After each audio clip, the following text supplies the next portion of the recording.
আসসালামু আলাইকুম রহমতুল্লাহ। বিএনপি কেন পদে পদে ধরা খাচ্ছে? বিএনপি কেন আসলে তারেক রহমান আসার কারণে বিএনপি মহাবিপদে পড়ে গেছে? কাদের কারণে এই বিপদটি হয়েছে, কেন হয়েছে? আজকে বিস্তারিত বিষয়গুলো আপনারা দেখবেন। দেশে এবং প্রবাসে, কাছে আর দূরে, যে যেখান থেকে দেখছেন প্রত্যেককে আমন্ত্রণ জানাচ্ছে আজকের পুরো ভিডিওটি দেখার জন্য। ছোট্ট ভিডিও অবশ্যই, খুব সংক্ষিপ্ত আকারে আপনাদের সামনে তুলে ধরার চেষ্টা করব। আপনি অবশ্যই আজকের ভিডিওটি দেখুন।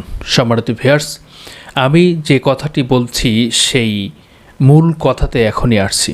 তার কারণ হচ্ছে, তারেক রহমান যখন বিদেশের মাটি থেকে বাংলাদেশের মাটিতে এসেছে, দীর্ঘ 17 বছর অর্থাৎ 20 বছর ধরেন আপনি তার প্রবাস জীবন, সে কিন্তু লন্ডনের অর্থাৎ যুক্তরাজ্যের সিটিজেন, তিনি কিন্তু ওই দেশের নাগরিক। কিন্তু বাংলাদেশে আসার পরে আজকে তিনি ভোটার হয়েছেন, বাংলাদেশের নাগরিকত্ব লাভ করেছেন বর্তমান সময় অনুযায়ী। এখন মূল বিষয় হচ্ছে, তারেক রহমান বাংলাদেশের মাটিতে এসেছেন, আয়োজন করেছেন, তার দল আয়োজন করেছেন, তার মতের, তার পথের, তার অনুরাগী অনুগামী সকলেই মিলে তার আয়োজনে অংশগ্রহণ করেছেন। কিন্তু শরীফ ওসমান হাদির জানাজার মতো লোক হয়নি, এটা প্রমাণিত হয়েছেন। এখানে একটি ডাউন খেয়েছেন যে একজন শরীফ ওসমান হাদির জানাজাতে মাত্র ঢাকা অর্থাৎ আশপাশ কিছু এলাকার মানুষ সেখানে সংযুক্ত হয়েছেন, অংশগ্রহণ করেছেন, এবং শরীফ ওসমান হাদির জানাজাতে যে মানুষ হয়েছে সে কারণে জনদুর্ভোগ সৃষ্টি হয়নি। কিন্তু তারেক রহমানের আসাতে সেখানে জনদুর্ভোগ, ট্রেনের দুর্ভোগ, সাধারণ অফিসিয়ালি যারা আসে তাদের দুর্ভোগ, যারা ভর্তি পরীক্ষা অংশগ্রহণ করতে গিয়েছিলেন তাদের দুর্ভোগ, সাধারণ মানুষ যারা খেটে খায়, যারা দিনমজুর, যারা লিভারি করে, যারা রিক্সা চালায়, সকলের জনদুর্ভোগের কারণে, এবং প্রবাস থেকে যারা এসেছে তারাও জনদুর্ভোগের সমীকরণের মধ্যে পড়ে গিয়েছেন। অবশেষে তারেক রহমানের এইটাকে একটা ব্যর্থতায় পরিপূর্ণতায় রূপ নিয়েছিল। পরবর্তীতে যে কাজটি করেছেন, তারা পূর্বাচলে যে মিটিংটি করেছিলেন, যে সমাবেশটি তাৎক্ষণিক করেছেন, সেখানে সবচেয়ে বড় যে কাজটি হয়েছে, যেটা কারণে তারেক রহমানের এই আশাকে আরও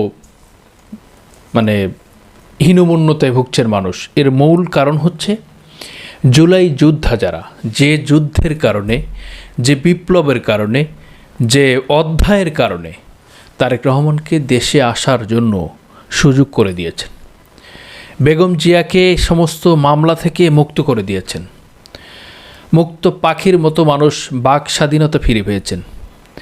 যাদের আত্মত্যাগের বিনিময়ে, যাদের কুরবানির বিনিময়ে, যারা জীবন দিয়েছে, তারা কিন্তু কোনো রাজনৈতিক দলের নেতাকর্মীর ছেলে পেলে না, সাধারণ মানুষ যারা জীবন দিয়েছেন, যারা অন্যায়ের বিপক্ষে কথা বলেছেন, যারা ভারতের আগ্রাসনের বিরুদ্ধে কথা বলেছেন, সকলকে কিন্তু শহীদ হিসাবে আল্লাহ হয়তো কবুল করেছেন।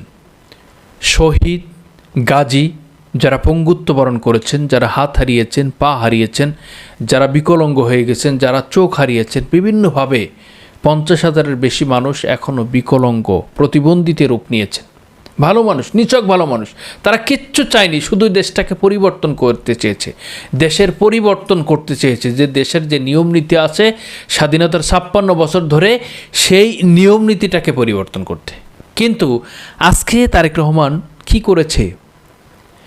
দেশে আসার তার যে কারণ ছিল, যে উদ্দেশ্য ছিল, যে সফলতা ছিল, যে রাস্তা সুগম করার যারা কাজ করেছিলেন, উচিত ছিল ওই দিন তারেক রহমানের এই সকল শহীদদের পিতা মাতা অর্থাৎ তাদের আত্মীয় স্বজনদের এখানে হাজির করা, সেই শহীদদের এখানে আনা, যারা পঙ্গুত্ব বরণ করেছেন, যে গাজী ভাইরা, তাদেরকে এখানে আনা, সেই স্টেজ, তাদের জন্য একটি স্টেজ করা, মূলত তাদেরকে সংবর্ধনা দেওয়া, তাদের সাথে মোলাকাত করা, তাদের সাথে কথা বলা, তাদের সাথে সলা পরামর্শ, কলাকৌশলী করা, বা তাদেরকে বুকে টেনে নিয়ে কিছু ভালোবাসা দেওয়া, এটাই ছিল তার মূল একটি উচিত কথা, উচিত বিষয়, এবং এটা মৌলিক একটা দিক।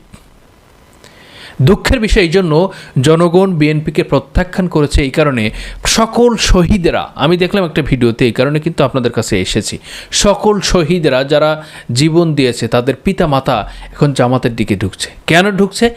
একটাই কারণে, তারা বলছে জামাত ইসলাম আমাদের পাশে এসেছে, আমাদেরকে শুধু পাশে আসে নাই, সহযোগিতা করেছে।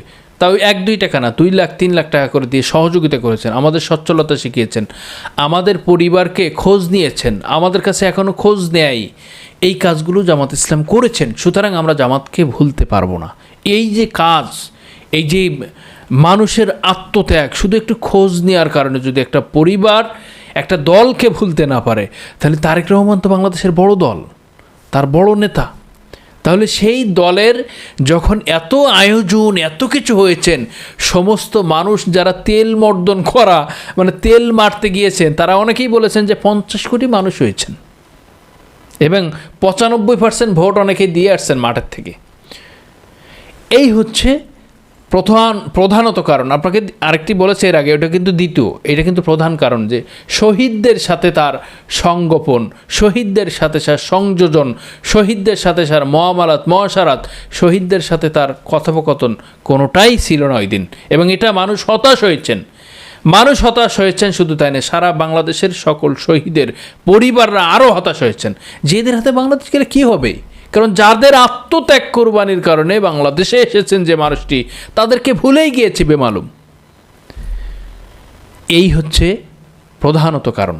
এবং তৃতীয় আরেকটি কারণ আছে, যে কারণটি বাংলাদেশের মানুষ অনুধাবন করেছেন। পূর্বাঞ্চলে যে সমাবেশটি করেছেন, সেখানে কিন্তু অনেক ময়লা আবর্জনা অনেক কিছু করে রেখে এসেছিলেন। সেখানে যে পরিস্থিতি ঘটিয়েছেন, যে বাংলাদেশের এই পরিবেশকে দূষিত করেছেন, গাছ রোপণ করা গাছকে ভেঙ্গে চুরমার করেছেন, অসংখ্য গাছ, ময়লা আবর্জনা করেছেন, পতাকা, দেশের স্বাধীনতার পতাকা, যা ছাত্র শিবিরে একটা প্রোগ্রাম আর্ট করছিলেন, সেটা খুব দোষ হয়ে গেছে। অথচ অসংখ্য পতাকা রোডের মধ্যে ফেলিয়ে তার উপর দিয়ে মানুষ হাঁটাহাঁটি, পাড়াপাড়ি, বিভিন্ন রকম গাড়ি চালাচালি করছে, অসম্মানিত হয়নি। এই হচ্ছে তাদের কল্পনা, এই হচ্ছে তাদের দায়বদ্ধতা, এই হচ্ছে তাদের মানসিকতা এবং দল পরিচালনা করার সিস্টেম। বাংলাদেশের মানুষ এই সমস্ত বিষয়গুলো অনুধাবন করেছেন এবং দেখেছেন।